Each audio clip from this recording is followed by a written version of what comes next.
अच्छा शकूर शाद साहब, अब अच्छी बात है कि वज़ीर आज़म साहब भी कराची आ रहे हैं, तो एक कोऑर्डिनेशन कमेटी भी बनी हुई है।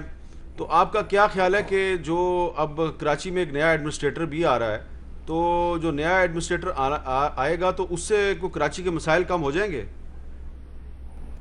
देखिए, अगर वो नेक-नीति के साथ काम करेंगे, किसी सियासी दबाव के बगैर काम करेंगे, करप्शन के बगैर काम करेंगे, फेयर अंदाज में काम करेंगे, तो काम क्यों नहीं हो सकते।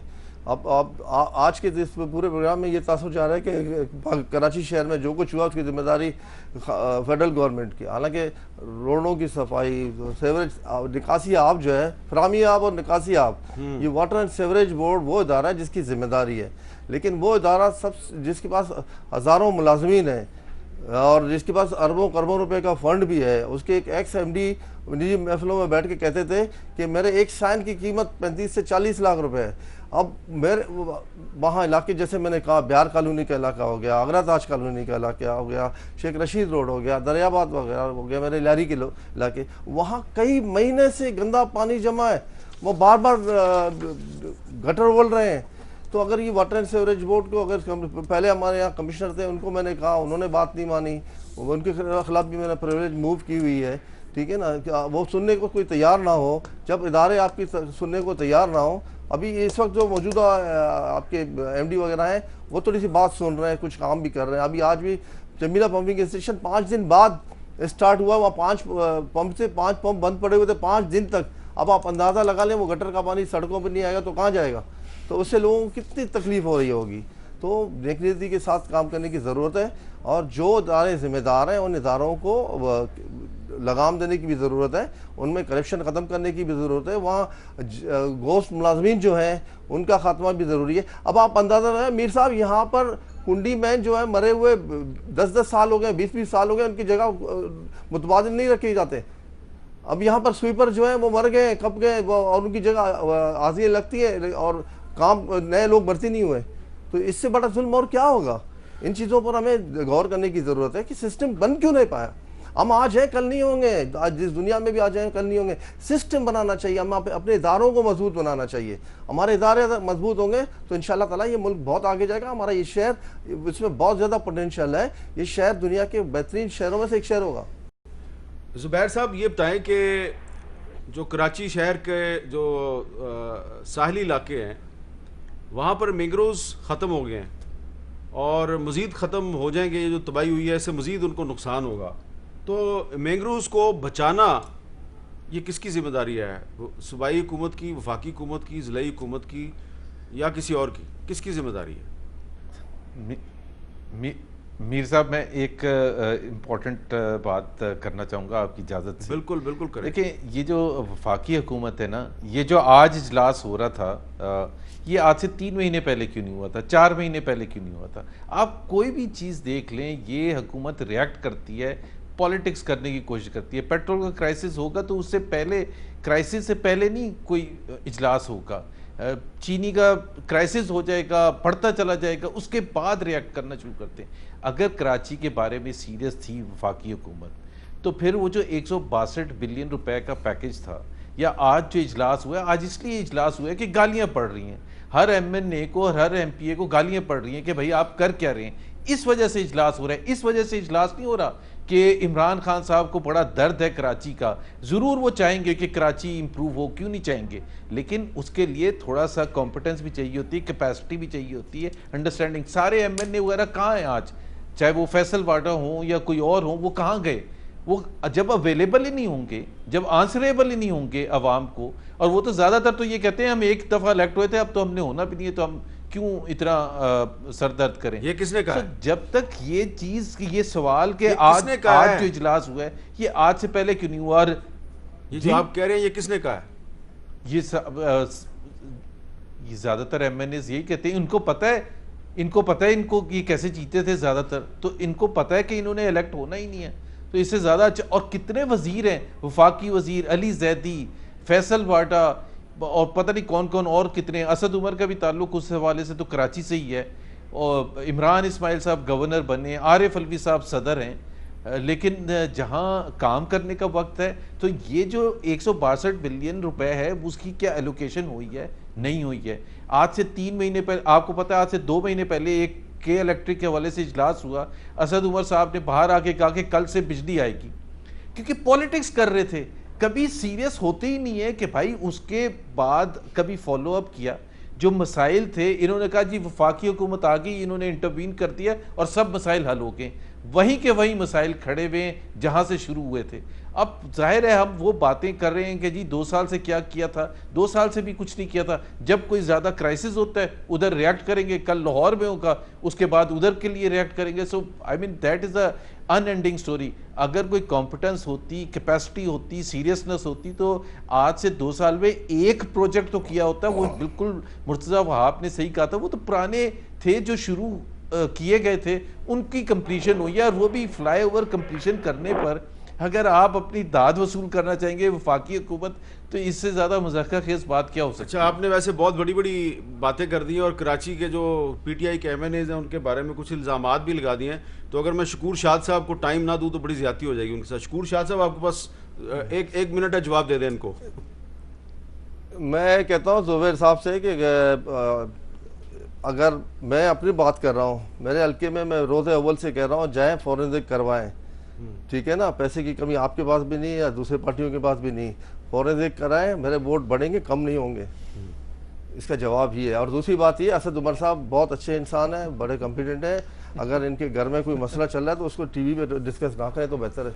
अच्छा, ये बता दें कि शकूर शाद साहब, अब तो इलेक्शन को 2 साल गुजर गए हैं, कि आप लियारी जो पीपल्स पार्टी का स्ट्रॉन्ग होल्ड था और आपका खुद भी पीपल्स पार्टी से भी ताल्लुक था, वहां से आपने बिलावल साहब को शिकस्त अगर दी तो दी कैसे, क्या फार्मूला था? देखें, ये वक्त नहीं है कि उस पर डिस्कस किया जाए। इस वक्त लोगों के प्रॉब्लम्स इतने हैं कि हमें उस पर बात करनी चाहिए कि हम अपने लोगों को किस तरह फायदेयाब करें। बहुत अच्छी बात है, बहुत अच्छी बात 20 महीने बाद 20 मिनट जो है ना, 20 महीने बाद हमें सिर्फ 15 करोड़ रुपए मिले, और वो 15 करोड़ मैंने 19 ईस्वियों में इस तरह काम किया है, वो नजर आ रहा है। मैं एक एक रुपए और एक एक ब्लॉक का हिसाब देने को तैयार हूँ। ठीक है। अच्छा मुर्जा बाब साहब, हम इसमें नहीं जाते। और इससे पहले जो है, जब जरदारी साहब सदर बने थे तो जरदारी साहब ने 5 अरब रुपए के करीब पैकेज दिया था लियारी के लिए। वो पैकेज अगर सही इस्तेमाल होता, हमारे उस वक्त के नुमाइंदे अगर उसको सही इस्तेमाल करते तो बड़ी बड़ी पाइपलाइनें बिछा दी गई, अरबों रुपए उस पर ज़ाया किए गए। लोगों ने साल सवा साल जो है मट्टी इनहेल किया, क्योंकि खुदाई की वजह से मट्टी उठती रही, धूल उठती रही, घरों में और दुकानों में गई, लेकिन लोगों को उस पाइप, बड़े बड़े पाइप उसमें यूज भी नहीं हो रहे हैं, यूटिलाइजेशन भी नहीं आ रहे। अच्छा, इससे बड़ा जुल्म और क्या होगा। अच्छा मुर्जा बाब साहब, हम सिर्फ कराची में फोकस कर रहे हैं, लेकिन हमें सिंध के बाकी शहरों में भी बात करनी चाहिए, क्योंकि आपने जिन शहरों को आफतज़दा करार दिया वो तो कोई 9-10 और शहर भी हैं उसमें। तो थोड़ा सा ये बताएंगे कि हमने देखा कि मुराद अली शाह साहब जो हैं वो कराची में भी लॉन्ग शूज़ पहन के पानी में निकले, बड़ी अच्छी बात है। जब शहबाज शरीफ साहब पंजाब के वज़ीर आला थे तो वो भी लॉन्ग शूज़ पहन के निकला करते थे। 2010 का जब सैलाब आया था तो हमने शहबाज शरीफ साहब के साथ काफ़ी उस वक्त भी ट्रैवल किया था। तो सिंध कर भी हैं, वहाँ पर भी हालात ख़राब है। तो मुराद अली शाह साहब जो है वो क्या सिर्फ कराची में फोकस कर रहे हैं या बाकी शहरों में भी फोकस कर रहे हैं? मैंने हामिद मीर साहब अभी पूरे इंटरव्यू में कोई नेगेटिव बात करने की कोशिश नहीं की। मैं सोच रहा था कि कंसेंसस बिल्ड किया जाए। मैं सिर्फ एक पॉइंट आपके सामने हाईलाइट कर रहा हूँ, जो बाकी इल्जामात अभी शकूर शाद साहब ने लगाए उसका जवाब मैं नहीं दूंगा, बाद में कभी दे देंगे। सिर्फ मैं एक चीज़ हाईलाइट करना चाहता हूँ। शकूर शाद साहब ने खुद फरमाया कि हमें पीटीआई के एमएनएस को और हमारे इत्तेहादियों को कराची के लिए फंड दिया गया। ये है वो तफरीक जिसको ख़त्म करने की ज़रूरत है। पीपल्स पार्टी वालों को फंड नहीं मिला, ये सियासी बुनियादों पर चीज करने पर बिलीव करते हैं। ये खुद अभी इन्होंने चार्जशीट अपने वजीर आजम, अपनी हुकूमत के खिलाफ की है कि पीटीआई के एमएनएस को 15-15 करोड़ मिले, हमारे इत्तेहादियों को मिला। तो जो पीपल्स पार्टी के एमएनए कराची शहर से 3 है, उनका हक नहीं बनता, उनकी जो कॉन्स्टिट्यूएंट्स हैं उनका हक नहीं बनता कि वफाकी हुकूमत से पैसे मिले।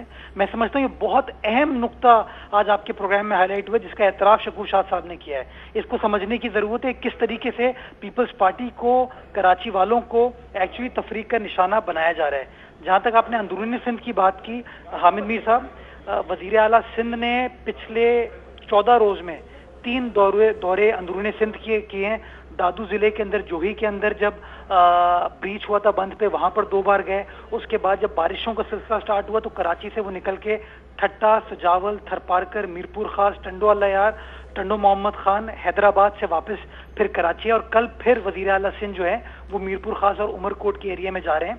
तो वजीर आला सिंध की आवाम के साथ खड़े हुए हैं। सारी पाकिस्तान पीपल्स पार्टी सिंध हुकूमत आवाम के साथ खड़ी हुई है। हर डिस्ट्रिक्ट के अंदर हमारी टीम्स हैं जिसको कोई ना कोई मिनिस्टर, कोई एडवाइजर, कोई स्पेशल असिस्टेंट सुपरवाइज करे, और जो कुछ भी इस तकलीफ की घड़ी में सिंध गवर्नमेंट कर सकती है लोगों को रिलीफ प्रोवाइड करने की, वो कर रही है। हमने 20 जिलों को इसीलिए आफतजदा डिक्लेयर किया ताकि वहां पर क्लैमिटी डिक्लेयर करके जो रिलीफ का प्रोसेस एक्सपेडाइट किया जा सके वो किया जाए। अच्छा, हमने ये इस सूरत पे मुनासिब समझा कि हम वसीम से भी बात कर लें, जो अब कराची के मेयर नहीं हैं, लेकिन जो कराची की इस वक्त मामलात हैं उस पर बात तो कर सकते हैं।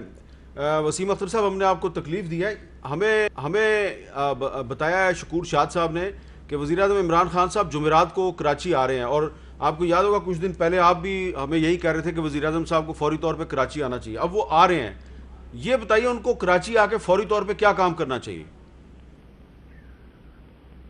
देर आए दुरुस्त आए। मैं समझता हूँ पाकिस्तान के प्राइम मिनिस्टर हैं और सिंध के जो चीफ एग्जीक्यूटिव हैं उनके साथ बैठें। उनका अब फर्ज बनता है कि चीफ मिनिस्टर साहब को साथ लें। इख्तलाफात सियासी अपनी जगह, अब जो हालात कराची के हैं वो इंसानी मसला बन चुका है,